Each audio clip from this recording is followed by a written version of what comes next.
If you are a beginner sports bettor looking to bet on the NFL for this upcoming season and you want to learn how, then this video is for you. What I'm going to be doing in this video is teaching you literally how to bet on the NFL, what the different markets are that you can bet on, what the odds mean, all that good stuff. And then at the very end, so we can all start making money on the NFL, I'm going to give you profitable betting strategies as well.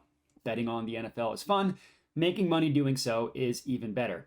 As for me, my name is Matt Modi. I am a sports betting content creator. It would be a huge favor to me if you're here, if you could subscribe to my YouTube channel. I'm going to be coming out with a ton of picks and helpful stuff for this upcoming NFL season. So make sure to subscribe and turn those notifications on. And then you can also find me on Twitter at my Twitter handle, Jedi Modi. But most importantly, let's get into how to bet on the NFL. So when you are betting on the NFL, there are always going to be three main markets: the point spread, the money line, and the total. Now, I have a screenshot that you can see here pulled directly from a sportsbook. In this case, we're looking at FanDuel to show you what the three main markets look like. On the far left, the very, very far left, we see two teams. We see on the top, we see the Lions. On the bottom, we see the Chiefs.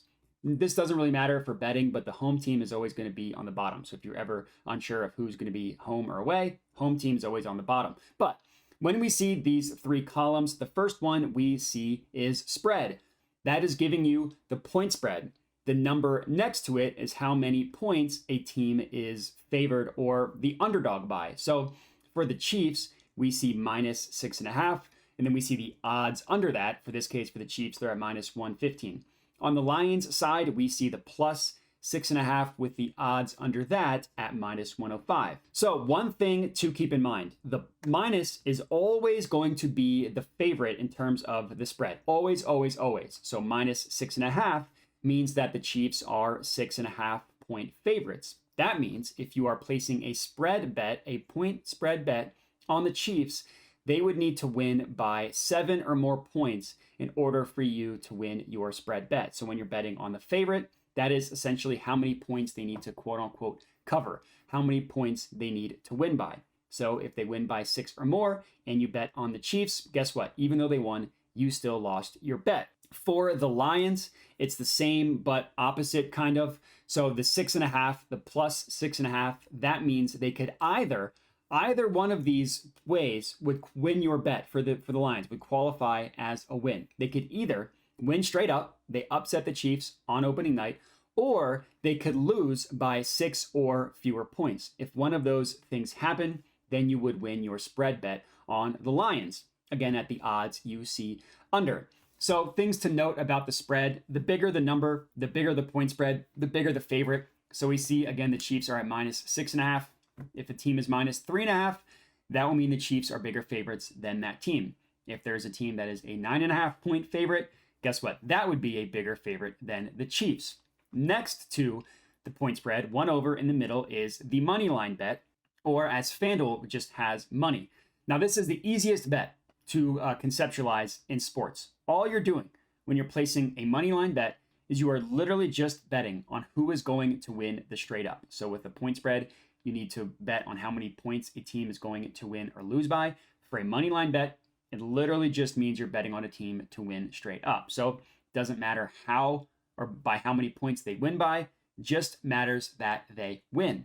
Again, similar to the spread, the minus dictates the favorite, the plus dictates the underdog. So for the Chiefs, we see the number for them is -300. That means their money line odds are -300, which means that you would need to risk $300 in order to profit 100.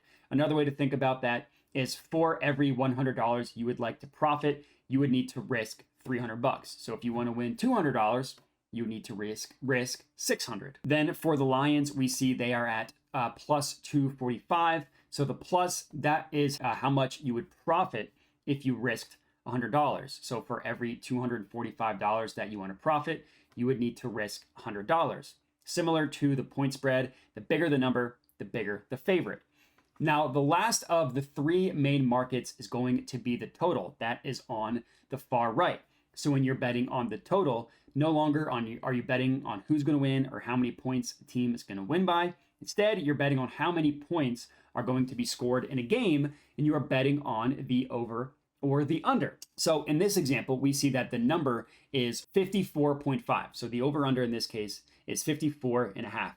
The odds on the over are always going to be the top one. You also see the big capitalized O next to it. That means the odds for the over. 54.5 are at minus 105. Then below that, we see the under at 54.5. Those odds are at minus 115, and we see the capital U next to that. So when you're betting on the total, again, you're betting on how many points are going to be scored compared to what they set the total at, and you're betting on an over or an under. So if you bet on this total going over, you would need 55 or more points to be scored. Now, one thing to be clear about with the total, it doesn't matter who scores the points, and it doesn't matter how they are scored. So if the Chiefs win 55-0, the over would win. Now let's pretend that the score is 25-25 and it goes into overtime, and then the Chiefs score a touchdown, make it 31-25. That would be more than 54.5 points. Guess what? The over would still hit. So overtime does count for the total. If points are scored in overtime, that counts for the total. So if you bet the under and the game only goes over because of the points scored in overtime, unfortunately, you still lose your bet.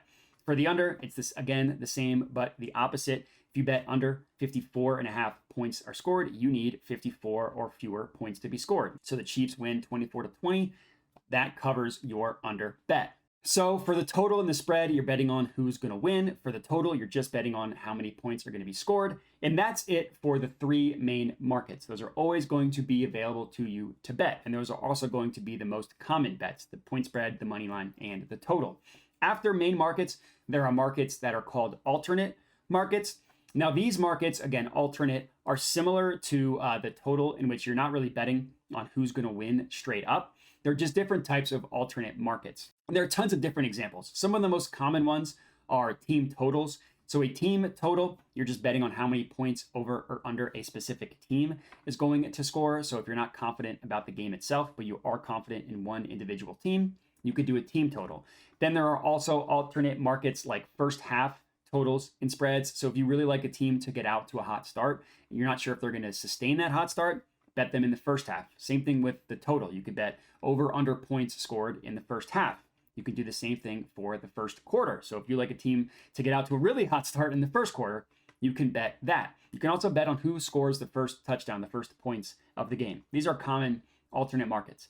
Then there are also some weird ones. You can bet on over under longest field goal, over under longest touchdown, over under total field goals kicked. All sportsbooks are going to have different types of alternate markets, and they're also going to have different totals and odds. So whenever you want to bet on an alternate market, just make sure to line shop and compare all the different sportsbooks.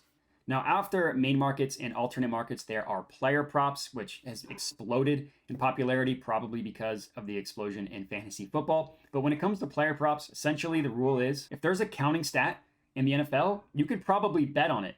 These include quarterback props, passing touchdowns, passing yards, interceptions, rushing and receiving props, rushing yards, receiving yards, receptions. You can also bet on a player to score a touchdown. These are called anytime touchdown scorer bets. And to be specific, for an anytime touchdown score bet, the actual player needs to score the touchdown, so rushing or receiving touchdown. So passing touchdowns wouldn't count. That's a separate category. But again, if there's a counting stat in the NFL, you can probably bet on it in terms of a player prop. Now, the last type of market that you can bet on are called future markets. These are futures bets. It's exactly what it sounds like. You're betting on some sort of future outcome. These include Super Bowl bets. Who's going to win the Super Bowl? You can also bet AFC and NFC champions. So not who's going to win the Super Bowl, but who's going to go to the Super Bowl. You can bet on who's going to win the division, MVP, stuff like that. These are all examples of futures bets. And that's everything in terms of what you can bet on in the NFL. There are main markets, alternate markets, player props, and futures. Now let's quickly go over some profitable betting strategies when it comes to the NFL. And I'm just going to rattle these off pretty quickly. Number one, wind influences the total more than rain and snow. Within reason. An absolute blizzard or a monsoon, yeah, that's going to change things. But light rain and light snow doesn't affect points as much as wind does. So what you're going to want to do is look for windy games to go under. That's pretty simple. Look for the weather. There are a ton of different websites that give you weather stats. Look for windy games and look for those games to go under. Another strategy is you're going to want to fade. And when I say fade, that means bet against. You're going to want to bet the opposite of. So the next strategy is you're going to want to fade teams that are on their third straight road game. That's something that doesn't happen super frequently, but it's very difficult for those teams just from a physical perspective. 3 straight road games are very tough for a team, and this does not include a bye week. So if a team has 2 road games, a bye, then another road game, that doesn't count. It needs to be 3 consecutive weeks that they are playing on the road. If that happens, you're going to want to fade that team. Next up, you're going to want to back. And when I say back, that means you're going to want to bet on. You're going to want to place your bet on this team, but you're going to want to back teams that are coming off of a shutout. Now, this feels gross because that team just got shut out. That's horrible. But when that happens, that team is generally undervalued, and you can find a good play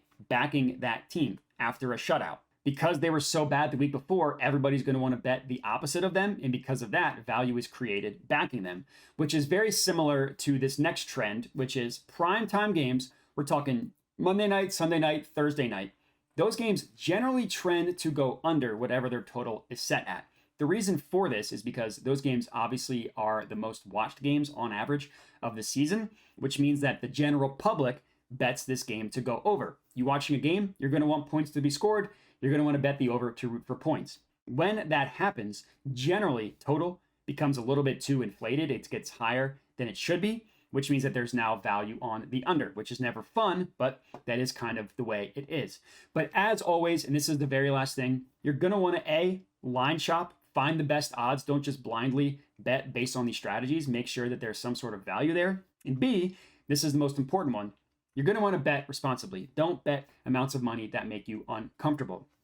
But that is pretty much it. That's how you bet on the NFL, and that's how you can make money betting on the NFL. So if you found this video helpful, remember to like, comment, then subscribe to my YouTube channel. All that stuff helps me out a ton. Thank you guys for watching, and have a good one.